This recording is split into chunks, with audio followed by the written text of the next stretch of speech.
22 എന്ന പുതിയ വേർഷനിൽ വന്നിട്ടുള്ള വേറൊരു മാറ്റമാണ് വളർച്ചാ നിരീക്ഷണവുമായി ബന്ധപ്പെട്ടിട്ടുള്ളത്. വളർച്ചാ നിരീക്ഷണം സാധാരണഗതിയിൽ 0 മുതൽ 6 വയസ്സ് വരെയുള്ള കുട്ടികളുടെയാണ് നമ്മൾ അംഗൻവാടി തലങ്ങളിൽ നിന്ന് വളർച്ചാ നിരീക്ഷണം നടത്തി രേഖപ്പെടുത്തുന്നത്. ഇതിൽ നാളിതുവരെ നമ്മൾ ചെയ്തു വന്നിട്ടുള്ളത്, ഒരു കുട്ടിയുടെ വളർച്ചാ നിരീക്ഷണം നടത്തി അത് പോഷൻ ട്രാക്കിൽ രേഖപ്പെടുത്തി കഴിഞ്ഞാൽ ടീച്ചർക്കത് തെറ്റാണ് എന്ന് ബോധ്യപ്പെട്ട് കഴിഞ്ഞാൽ വീണ്ടും അത് തിരുത്താനുള്ളൊരു അവസരം നമുക്ക് ആ മാസത്തിൽ തന്നെ ഉണ്ടായിരുന്നു. അതായത് ഒരു തവണ എൻട്രി ചെയ്ത് സബ്മിറ്റ് കൊടുത്തു കഴിഞ്ഞാൽ 24 മണിക്കൂറിന് ശേഷം നമ്മൾക്ക് വീണ്ടും പുതിയ ഹൈറ്റും വെയ്റ്റും രേഖപ്പെടുത്താൻ കഴിയും. എന്നാൽ കൂടുതലായി ഹൈറ്റ് രേഖപ്പെടുത്തി പിന്നീട് അത് കുറയ്ക്കുക എന്നുള്ളൊരു സംവിധാനം നിലവിലില്ല.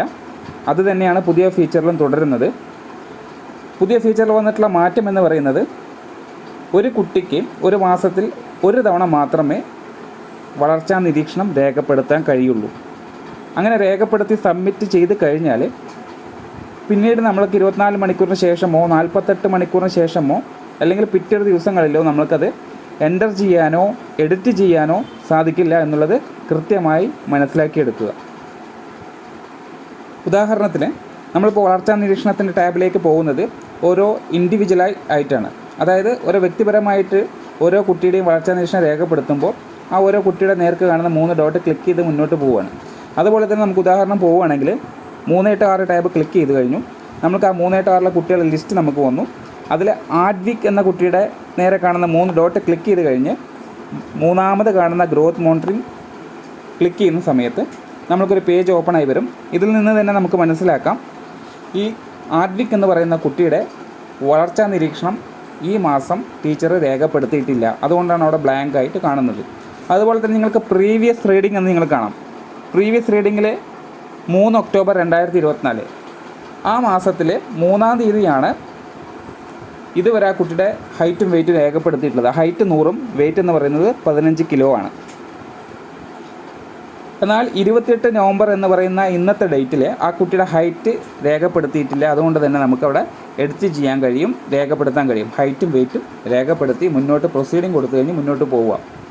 അങ്ങനെ ഒരു തവണ നിങ്ങൾ ഹൈറ്റും വെയ്റ്റും രേഖപ്പെടുത്തി കഴിഞ്ഞാൽ ഇനി മുതൽ അടുത്ത ദിവസങ്ങളിൽ, അതായത് 29-നും 30-നും നിങ്ങൾക്ക് തിരുത്താൻ കഴിയില്ല. ഇനി നമുക്ക് ആകെ കൂടി വരുന്നൊരു ഓപ്ഷൻ അടുത്ത മാസം ഡിസംബറിൽ മാത്രമാണ് ഈ കുട്ടിയുടെ ഹൈറ്റും വെയ്റ്റും രേഖപ്പെടുത്താൻ കഴിയുള്ളൂ.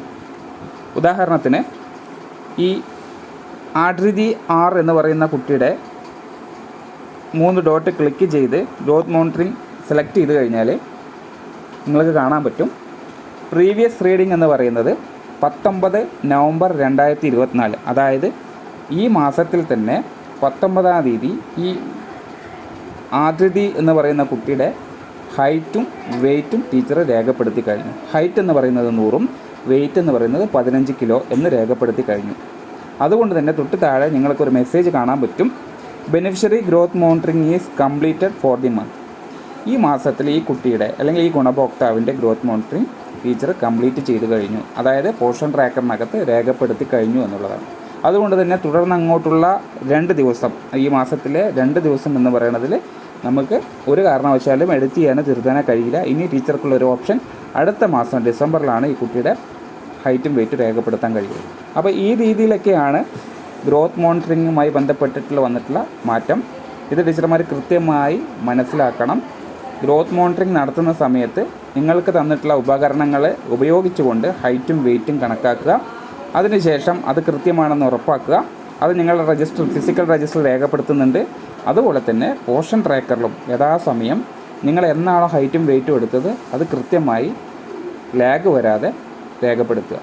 രേഖപ്പെടുത്തുന്ന സമയത്ത് കിലോഗ്രാമിലോ ഗ്രാമിലോ എന്നുള്ള വ്യത്യാസങ്ങളൊന്നും അല്ലെങ്കിൽ ആ ഒരു സംശയങ്ങൾക്കൊന്നും ഇട നൽകാതെ കൃത്യമായി പോഷൻ ട്രാക്കറിൽ എന്താണോ അതിൽ കാണുന്നത് അത് പ്രകാരം രേഖപ്പെടുത്തുക.